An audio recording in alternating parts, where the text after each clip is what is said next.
okay? Mom, I had a dream that I was replaced by a diverse woman. Oh, not again. Yeah, only this time, it wasn't just me. They were taking all my favorite people and replacing them with diverse women complaining about the patriarchy. Rachel Zegler is suing South Park creators for $100 million. Over an episode she claims defamed her and mocked Disney's Snow White remake. Do you think satire should have limits when it targets real people and billion-dollar franchises? Subscribe now for unfiltered breakdowns of Hollywood's biggest clashes, where power, pride, and reputation are always on the line. Nothing has brought me greater joy than watching the Walt Disney Company absolutely panic over the last few weeks. They're mad at South Park because they're making fun of their woke ideologies, constantly race swapping or religion swapping everything in their movies. In the 2025 South Park episode titled Snow Woke, Trey Parker and Matt Stone once again proved they aren't afraid to light Hollywood's sacred cows on fire. The episode satirized Disney's modern remakes, with a razor-sharp focus on Snow White and Rachel Zegler. In typical South Park fashion, the parody was unapologetically brutal. The character meant to represent Zegler was drawn with exaggerated facial features and delivered preachy monologues that mirrored her real-life comments, ranting about dismantling patriarchal narratives and turning fairy tales into platforms for empowerment. What an idiot I've been as a young person in this industry who has no filter and no idea what she's doing. The fake Snow White rode into scenes on a dragon made of hashtags like Girl Boss and Down with Princes, torching traditional storylines while lecturing woodland creatures about gender norms. One infamous scene mocked Zegler's viral interview. "It's not 1937 anymore. Prince Charming is cancelled," the cartoon version yelled, to a confused and terrified group of dwarves. Meanwhile, Disney execs in the episode were portrayed as clueless suits, obsessed with diversity metrics and social media optics, rather than storytelling. If you disagree with this sentiment, I don't need your business. I don't need your business. Thanks. Fans online immediately caught the resemblance and message. Critics praised the episode for exposing what they called Disney's corporate activism, while Zegler's supporters called it a cruel misrepresentation of a young actress speaking her truth. So we're a different kind of prince. We have a different approach to what I'm sure a lot of people will assume is a love story just because, like, we cast a guy in the movie. Right. Andrew Burnap, great dude. Yeah. It's one of those things that I think everyone's going to have their assumptions about what it's actually going to be, but it's really not about the love story at all, which is really, really wonderful. And whether or not she finds love along the way is anybody's guess until 2024. All of Andrew's scenes could get cut. Who knows? It's Hollywood, baby. Beneath the surface humour of South Park's Snow Woke episode lies a sharp, intentional agenda. To expose what the creators see as the performative and corporate-driven nature of modern Hollywood wokeness. Trey Parker and Matt Stone didn't just target Rachel Zegler, they used her portrayal as a stand-in for what they view as a larger cultural problem. The episode paints Disney not as a progressive force, but as a marketing machine co-opting social justice narratives to sell products and deflect criticism. By exaggerating Zegler's real-life comments into comically over-the-top monologues, the show suggests that Hollywood isn't interested in authentic diversity, but in virtue signalling and ticking identity checkboxes. The parody critiques the idea that studios are rewriting classic stories not out of genuine conviction, but to repackage them for modern audiences under the guise of empowerment.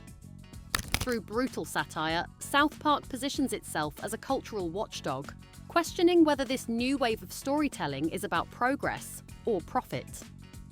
The agenda is clear: mock the system that exploits social ideals for billion-dollar gains. The last time I had the dream, I was walking down the school hallway, and that's when I started to notice that something's wrong. Everyone I cared about has been systematically replaced. And finally, I want to scream, and I'm like, why are they replacing every single character with someone who is diverse? But then Kenny's like, it's not our fault, it's because of Kathleen Kennedy. But then Kathleen Kennedy's just like, make it more lame. And everyone in town is like, no, please, Kathleen Kennedy, stop ruining everything. But Kathleen Kennedy has put another woman in it, make it more. And the Disney stock just keeps going down and down and down. And then Bob Iger is all like, no, what's going on with my stocks? What some viewers saw as a biting joke, Rachel Zegler saw as an attack on her integrity, career, and mental health. Refusing to stay silent, Zegler struck back with a $100 million defamation lawsuit filed in Los Angeles County Superior Court, targeting South Park creators Trey Parker and Matt Stone. Her legal team, led by attorney Michelle Rankin, accused the duo of knowingly disseminating false and malicious representations under the guise of parody, arguing that the Snow Woke episode blurred the lines between fiction and reality in damaging ways. Rankin stated publicly that the episode didn't mock a character. It targeted a real woman, using her interviews and public persona as ammunition. Zegler revealed that the fallout from the episode wasn't just emotional, but deeply professional. She lost major endorsement deals, had press appearances cancelled, and saw casting talks for 2 leading roles fall apart. The emotional toll, she claimed, included panic attacks and online abuse, including death threats. Zegler, who had previously been praised for her raw and nuanced performance in West Side Story, said the parody undermined everything she had worked for. "I brought my truth to Snow White. They turned it into a weapon." Snacks all over the set that are apple flavored, and that hurts my feelings. I was gonna say, It's like they don't know what happens to me. There's gonna be so many stories that come from the set about how difficult I am to work with simply because I don't want apple. Trey Parker and Matt Stone responded to the lawsuit with their characteristic bite. In a joint statement, they said, "We've built our careers on challenging cultural norms. If someone mistakes comedy for commentary, that says more about the culture than about the joke."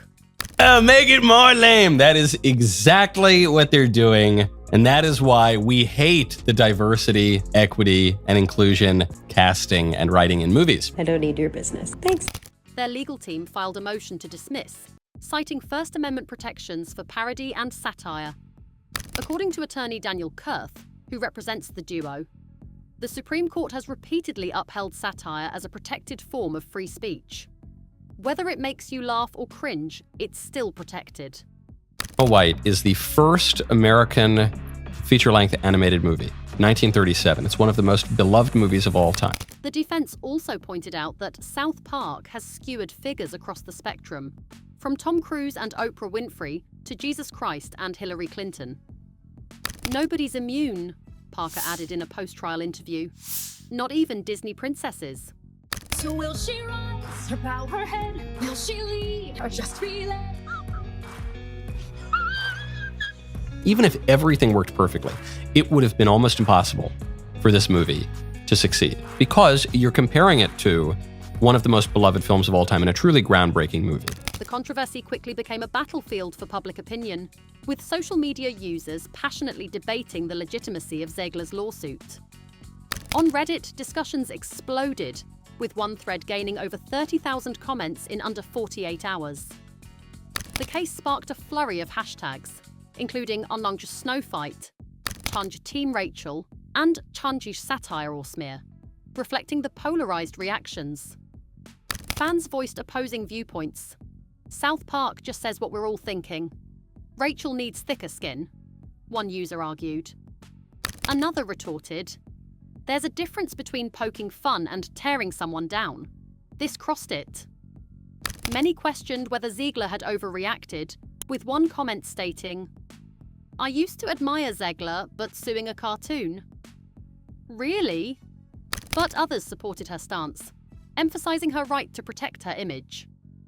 Satire can't be a shield for hate. Public figures also weighed in. Director Ava DuVernay framed the issue as larger than the cartoon. It's about power and portrayal. Meanwhile, Bill Maher took a more pragmatic approach. If you're in the public arena, expect to be mocked. Or get out. The cartoon was made 85 years ago, and therefore it's extremely dated when it comes to the ideas of women being in roles of power and what a woman is fit for in the world. The courtroom scenes were as dramatic as anything on HBO. Zegler appeared somber throughout the 3-week trial, supported by family and fellow actors like Ansel Elgort and Ariana DeBose. The prosecution showcased montages comparing the South Park dialogue to Zegler's real-life interviews, arguing the creators blurred parody with direct impersonation. And so when we came to reimagining the actual role of Snow White, it became about the fairest of them all, meaning who is the most just and who can become a fantastic leader. And the reality is, Snow White has to learn a lot of lessons about coming into her own power before she can come into power over a kingdom. Psychologist Dr. Laura Mendel testified that Zegler suffered anxiety, insomnia, and social withdrawal since the episode aired. Rachel has become terrified of public engagements and has experienced a measurable decline in emotional health. Oh my God. No, the people who you need to entertain, the people who you need to serve, the people who pay your salary. Meanwhile, the defense brought in comedy historian Dan Harmon, who testified, "Satire is not meant to be comfortable. It's meant to provoke, to question, and sometimes to offend." A key moment came when Stone took the stand. "We didn't draw Rachel Zegler. We drew a character. If people see her, maybe that's the conversation we need to have about the way media and identity have merged." I'm sorry that the Snow White movie sucked, guys. I'm sorry. I'm not sorry at all that we forced, basically as a company, Daily Wire forced Snow White into production again. After 3 tense days of jury deliberation, the court ruled in favor of Parker and Stone. The judge cited precedent from the 1988 Supreme Court case Hustler magazine vs. Falwell, reiterating that even offensive parody is protected speech under the Constitution. While the episode may have caused real emotional distress, it does not rise to the legal standard of defamation, the ruling stated. And this started with the movie star Rachel Zegler, who I believe would be categorized as a loudmouth dope. Zegler was visibly shaken leaving the courthouse. In a follow-up statement, she said, "Though I respect the court's decision, I remain committed to fighting for artists who believe in responsible storytelling." While Parker and Stone returned to work on a new season of South Park, Hollywood insiders are reportedly rethinking how studios engage with polarizing satire. According to a Variety insider, Disney has conducted internal reviews of its publicity training for rising stars. Zegler, meanwhile, is said to be re-evaluating future press exposure and has taken a social media hiatus. Yet fans have rallied to her side, creating Number Justice for Rachel campaigns and Change.org petitions. This case has triggered wider discussions about cancel culture, comedic license, and the thin line between representation and ridicule. Media critic Roxane Gay weighed in during a podcast interview. "Satire works when it punches up. When it mimics and mocks someone still finding their voice in a brutal industry, it feels less like comedy and more like cruelty." Conversely, podcaster Joe Rogan offered a stark view. "You can't make comedy safe.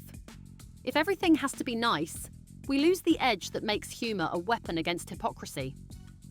Rachel Zegler versus South Park wasn't just a lawsuit. It was a culture clash between Gen Z sensitivity and Gen X irreverence, between billion-dollar IPs and biting animated satire. The verdict may be settled, but the debate is far from over. What remains is a bruised actress, emboldened creators, and a Hollywood now tiptoeing through a minefield of identity, humour, and consequence. Did South Park go too far? Was Rachel Zegler right to fight back? Or is satire a necessary tool for cultural critique? Sound off in the comments below, and don't forget to like, subscribe, and hit that notification bell for more explosive Hollywood showdowns.